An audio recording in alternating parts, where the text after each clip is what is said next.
But this time we were like, everybody fancied us. Yeah. Man U were in a terrible place. Right. But you know what happened? I think you can guess. Brother. Oh. And you got some good youngsters. Is Willian still there? Oh God, thank God. Oh, that's probably the worst transfer. I thought it was good business at the time. That's as much as I know. You bought your jersey every year, but from the last 10 years, you've just... No, actually, a lot sooner than that. Not 10 years. I still bought the jersey because you always hope and believe. Yeah.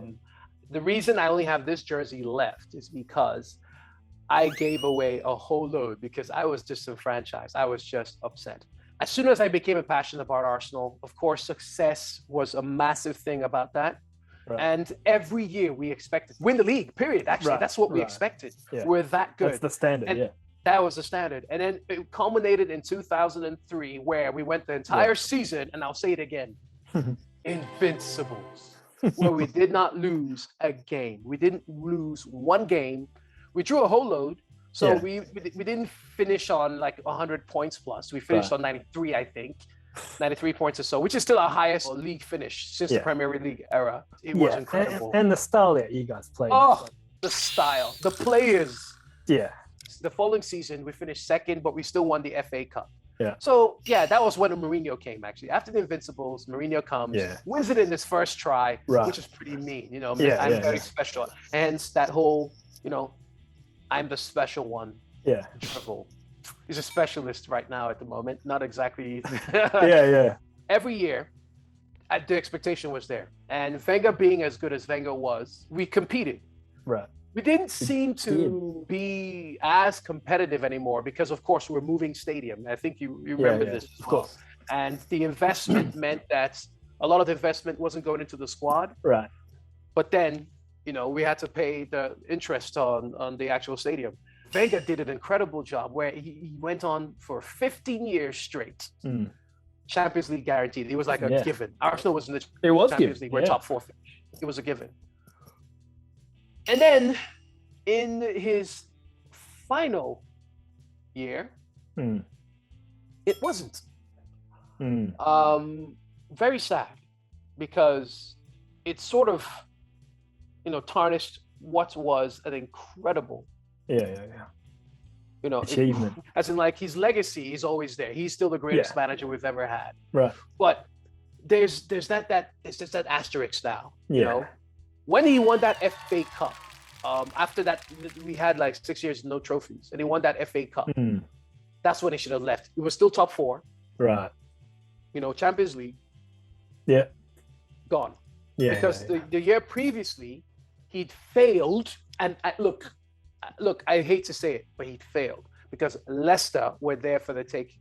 That was the most. Right, I remember that. I remember that. Yeah. I wanted to cry because I thought we were going to win the league that year. Yeah. I thought, win the league, retire. Yeah, I remember. And January, February, you guys were still in it, right? We were, brother. This is. We had a good team too. Yes. We had it was okay team, but all the other teams were flopping. That was the thing.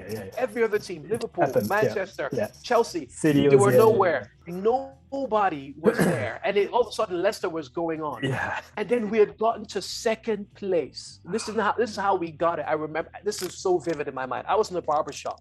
I'm in the barbershop, about to get the trim of the century. I predict that we're going to beat Leicester, and if we beat them, we're definitely going to win the league. Yeah. That's how sure I was, because I felt the momentum was just there. You get that, Leicester played so well, but we still beat them. Yeah. You know what I'm saying? And it was so dramatic. It felt like that's the kind of thing. When you watch a season at the back and go, that's a significant point. Yeah, right, yeah. Right? That you could point to that. That's where you win the league. Yeah. You could say, right, if we didn't win this game, we don't win the league. And that happened. Okay, brother, that actually happened. Yeah. We won the game. And then, guess what the next game was? Manchester United. Oh, Brother, Manchester United was the next game. Yeah. And because it was Manchester United, already there's trepidation. However, their team was decimated. Right. As in, we had our full squad pretty much. Right, but right, their right. team was decimated. Michael Carrick had to play centre back. And guess what happened? This was Marcus Rashford's Premier League debut. Wow. The stars were aligned for us to absolutely smack Man United. The last time we'd beaten them at Old Trafford was maybe about 5 years ago, and this was Adebayo scoring a winner. I remember that one too. It became like a hoodoo place. We couldn't win a game at Old Trafford. But this time we were like, everybody fancied us. Man U were in a terrible place. Right. But you know what happened? I think you can guess. Brother, we got handed. It was such a bad performance. And Rashford scored on his Premier League debut against us. Damn. And you know what? We made 2 players at Man U, Wayne Rooney and Marcus Rashford. Honestly, they didn't have the debuts that they did against us. They probably would be the players they were today. Yeah. Oh my word. Damn. And we lost that game. And then we conspired to lose the next game after that against Cardiff. It's game over. Home. And that's called a game over. Kenny. Oh man. Kenny. And that was it. And it was that point that I stopped buying jerseys. That's traumatized you. That traumatized. I just stopped buying the jerseys. So we had that Liverpool when we lost to Chelsea, then we lost to freaking Palace. After leading 3-0 half time, we drew 3-all. Palace. Like, it's one of them. Right? They're like, the chase is over. Your chase is over. Game over, as you say. Man. And then, do you know what? We've not come close since, brother. We've just not come close since. Let's get back to 2021 then. Squad owner, your manager. Where do you want to start? I'll start with the squad. I think the squad's good for 5 years' time. It's not good now. Right. I can see what their strategy was, buying a whole lot of young players. Yeah. That's interesting, but we're Arsenal Football Club. I'm going to say this as unabashedly as I can. We should not be thinking about just 5 years. We should be thinking about now. All right. We are Arsenal Football Club, one of the best supported teams in the universe. Look, let's be real. There's not many football teams out there in space, so I could say the universe. Yeah. So it's one of the biggest brands in the world for sure. That's it. Football brand. Look at that franchise. Look, anybody knows this. Yeah. You could go any corner of the world. It doesn't matter how developed or undeveloped the country is. Yeah. Arsenal. Yeah. Just you've seen those knockoff jerseys. True. Everywhere. Exactly. Thailand everywhere, but you're not going to see that. You're not going to see Stoke in there. Right. You know what I'm saying? We're so well supported, but then that does not translate to the success that you see on the pitch. And now they've almost given up on trying to compete. This transfer window, we spent more than any other football club. You got to spend a lot of money. Did you know this? Close to 200 mil. We did. It was close to 200 mil. No other club spent as much in the top 5 leagues in Europe, which is basically the world, right? Yeah. So we spent the most, and I still think if we have injuries, we could finish mid-table, and that would be 3 seasons in a row where we're not even in Europe. That's unfathomable. This is Arsenal. So the squad's good, but it's not good for now. Yeah, and you got some good youngsters. Then, I don't know, is Willian still there? Oh God, thank God. That's probably the worst transfer business. That was pretty terrible. Do you know what though? You're going to laugh. I thought it was good business at the time. That's as much as I know. Well, there was a rumor of him coming to Liverpool. I was like, free transfer. Yeah, it's squad player. If he was cheap, salary, 100K a week. Yeah, all right. But mate, he's on 250K a week. 200K. Yeah, that's a lot. Mohamed Salah's on the same money. Yeah, and he came for free. And Edu, former Arsenal player.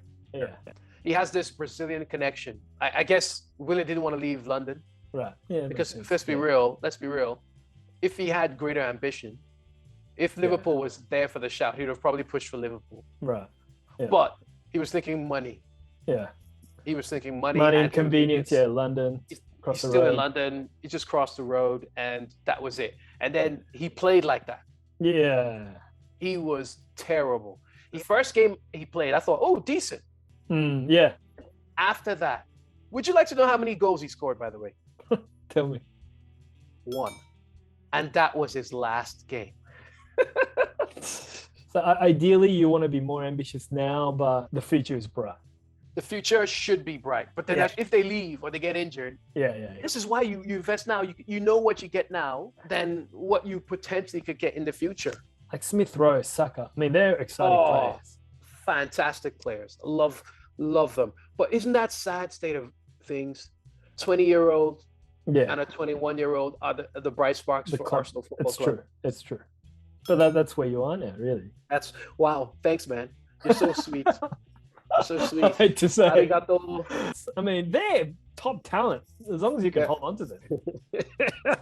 Again, I like that your surreptitious digs. Like, as long as you can hold on to them. I mean, let's be honest. Every talent, mate. We're selling clubs. Not these days, not in the last 5 years, but Coutinho, Suarez, Torres, Sterling, they all left, mate. They all left, but now, in that time, you've sold those. You've won the Champions League. You've won the Premier League. Yeah. Oh, do you know what, man? I just, my head. Sorry, my man. head is you into this spinning. torture. No, it's torture. It is torture because, and do you know what? This dovetails perfectly because this goes into the agenda. Yeah. The ownership. Right. That's where this whole rot in the club starts from. Yeah. It's the ownership. Right, the guy does not give to something because the club is so well supported. Yeah. That even though we're not succeeding as much, the brand is still so valuable. It is. It's still there. The revenue is still there, whatnot, the reserves that we have. It's for him, it's a good business to own. Yeah. It's a good investment. It's a great investment. And you know what? That's probably not going to change. But for someone that's such a smart businessman, he must understand that brand value can dip. Right. And our brand is tied in inextricably to our success. We must eventually come back, or I don't think it'll happen, but we could be Nottingham Forest. Do you remember Nottingham Forest? Yeah, of course. Nottingham Forest. Competitive in the 90s. Competitive in the 90s. They won 2 European titles. Yeah. And then, boom. Oblivion. And they don't even look like coming. They have this wonderful stadium. Yeah. They don't look like coming back in the league. That's not happening. No, nowhere near.